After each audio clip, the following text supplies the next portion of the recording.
Hey kids, we're reading, let's see, get another story from the Walt Disney Classic Storybook.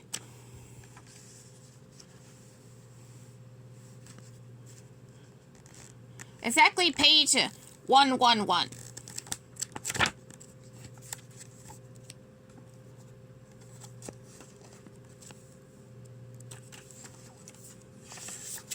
Hold on, almost there. Huh.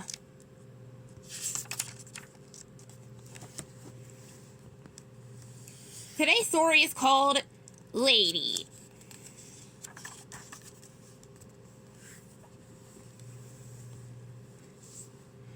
There was once a beautiful cocker spaniel named Lady.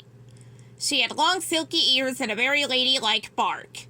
She lived in an elegant house with her human family, Jim Dear and Darling. She loved them very much, and they loved her too. Jim Dear and Darling gave Lady just about everything a dog could want. They set up a cozy bed for her. They brought her plenty of bones. They even used a fancy dish for her supper.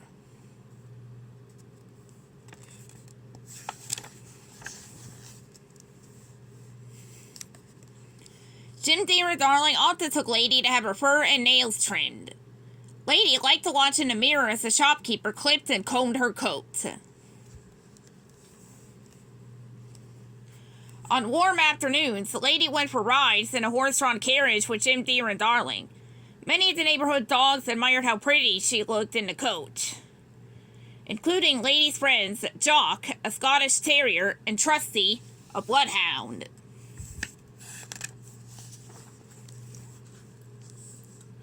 One day, Jock and Trusty came to visit Lady in her backyard.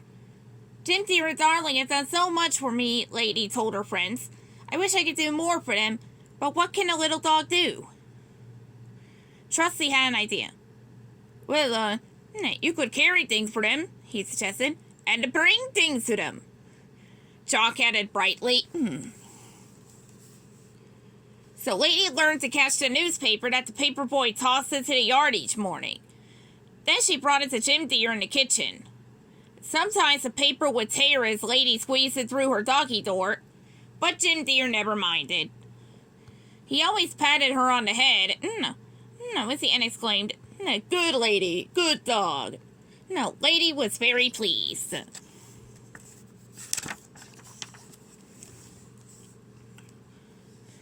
Soon a baby boy came to live with Lady and her family, and everything seemed to change.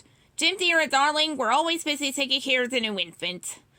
They didn't pay much attention to Lady anymore. One summer they even forgot to give Lady her bath. Later that morning, Lady asked Jock and Trusty why her family was acting so strangely. What is a baby anyway? Just then, a mutt named Tramp happened to pass by. He was a stray from a much rougher part of town. He answered Lady from the edge of her yard. Babies will scratch you and pinch you and even pull your ears, Tramp said. But worst of all, once the baby moves in, your family will forget all about you. Look here, laddie, who are you to butt in? Jock cut him off. The voice of experience, Buster, Tramp said.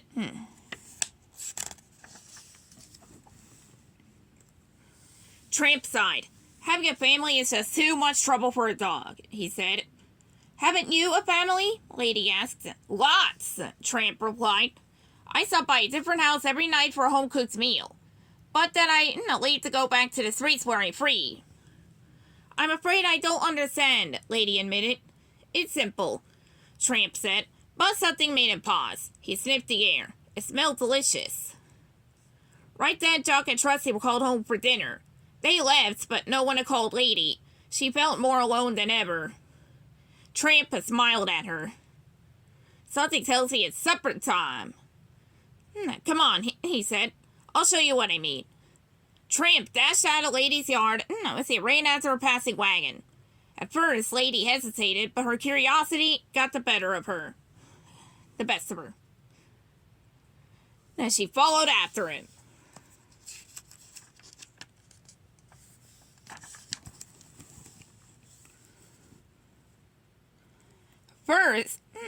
Oh, wait a minute. That evening, Lady did all sorts of new and exciting things. First, Tramp showed her how to jump fences. Then he suggested they chase a cat. But we shouldn't, Lady told him. I know, that's what makes it fun, Tramp said. But Lady just stood there. She was puzzled. Come on, kid, Tramp said. We won't hurt the cat, will we? She asked.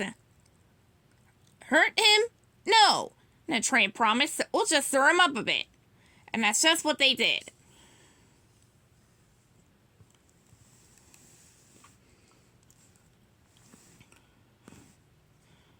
Let's see. Later that night, Tramp took Lady to his favorite Italian restaurant, Tony's.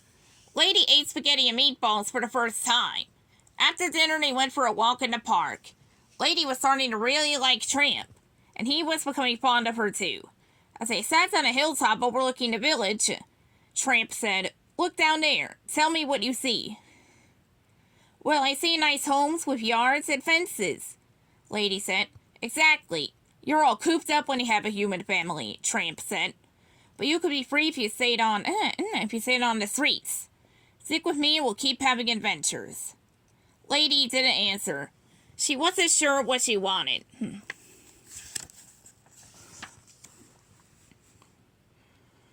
You see, the two dogs had decided to go back into town. They hopped over fences, crawled under gates, and took shortcuts through people's yards. After a while, Lady's paws began to hurt.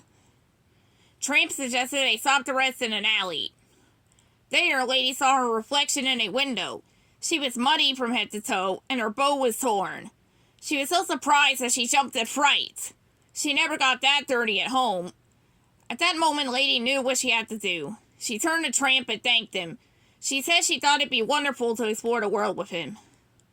"But," Tramp asked, "but who'd look after the baby?" Lady answered. Tramp paused. He was beginning to understand just how important Lady's family was to her.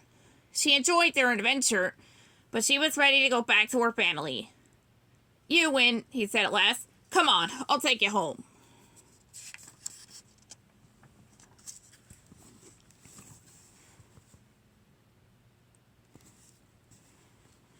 Now, Tramp knew a shortcut back to Lady's house.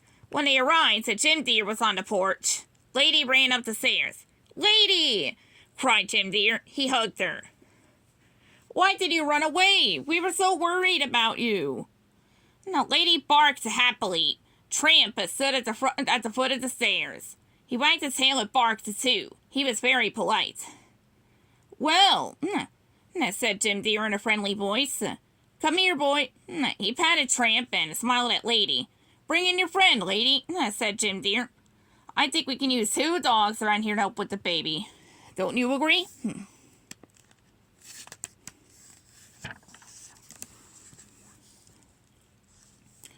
From then on, life was better than ever.